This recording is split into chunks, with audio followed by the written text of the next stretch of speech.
जिसने सब कुछ जीत लिया लेकिन खुद को नहीं। आज की ये कहानी सिर्फ सुनने के लिए नहीं है। आज की ये कहानी अपने भीतर झांकने के लिए है। महात्मा बुद्ध कहते हैं, मनुष्य संसार को जीतने में जीवन बिता देता है, लेकिन स्वयं को जीतने का प्रयास बहुत कम करता है। आज मैं आपको एक ऐसी कहानी सुनाने जा रहा हूं, जिसे सुनने के बाद आप समझ पाएंगे कि हम जीवन में इतना सब पाने के बाद भी अंदर से खाली क्यों महसूस करते हैं। तो चलिए कहानी की शुरुआत करते हैं। एक समय की बात है। राजगृह नगर के पास एक समृद्ध राज्य था। उस राज्य का राजा बहुत शक्तिशाली था। उसके पास धन था, सेना थी, सम्मान था, लेकिन फिर भी वो हर रात बेचैन होकर सोता था। उसके मन में एक ही डर रहता था, अगर ये सब चला गया तो। राजा हर दिन कुछ नया जीतता था, लेकिन हर जीत के साथ उसका भय भी बढ़ता जाता था। एक दिन उसने सुना कि महात्मा बुद्ध उसी नगर के बाहर अपने शिष्यों के साथ ठहरे हुए हैं। राजा ने सोचा, मैंने सब कुछ जीत लिया, लेकिन अगर कोई मुझे शांति दे सकता है तो वही सन्यासी। और वो बुद्ध के पास पहुंचा। बुद्ध एक वृक्ष के नीचे मौन बैठे थे, चेहरे पर वही शांत मुस्कान। राजा ने झुककर कहा, भगवान, मेरे पास सब कुछ है, फिर भी मैं दुखी हूं। कृपा करके बताइए मुझ में क्या कमी है। बुद्ध ने राजा की ओर देखा और शांत स्वर में बोले, तुम्हारे पास सब कुछ है, इसीलिए तुम दुखी हो। राजा चौंक गया, ये कैसे संभव है भगवान? बुद्ध बोले, कल प्रातः तुम मेरे साथ नगर चलना, तब मैं तुम्हें उत्तर दूंगा। राजा ने सहमति दे दी। अगले दिन सुबह बुद्ध और राजा नगर की गलियों में निकले।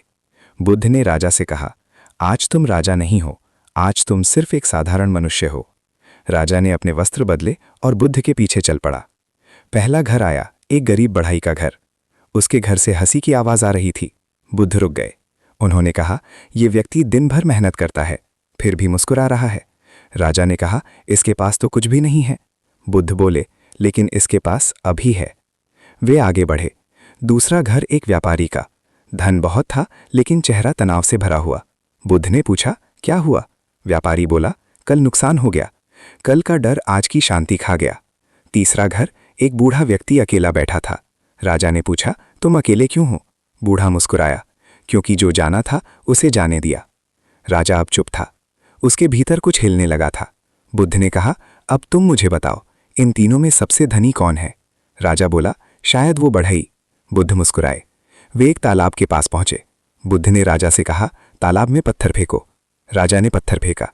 पानी में लहरें उठीं। बुद्ध बोले, अब कुछ मत करो। कुछ देर बाद पानी फिर शांत हो गया। बुद्ध ने कहा, मन भी ऐसा ही है, इच्छाएं पत्थर हैं। जब तक पत्थर गिरते रहेंगे, लहरें उठती रहेंगी। राजा ने पूछा, तो समाधान क्या है? बुद्ध ने तालाब की ओर देखते हुए कहा, पत्थर उठाना बंद कर दो। राजा को यह बात सरल लगी, लेकिन भीतर से बहुत कठिन। राजा बोला, मैं राजा हूं, इच्छाएं कैसे छोड़ दूं?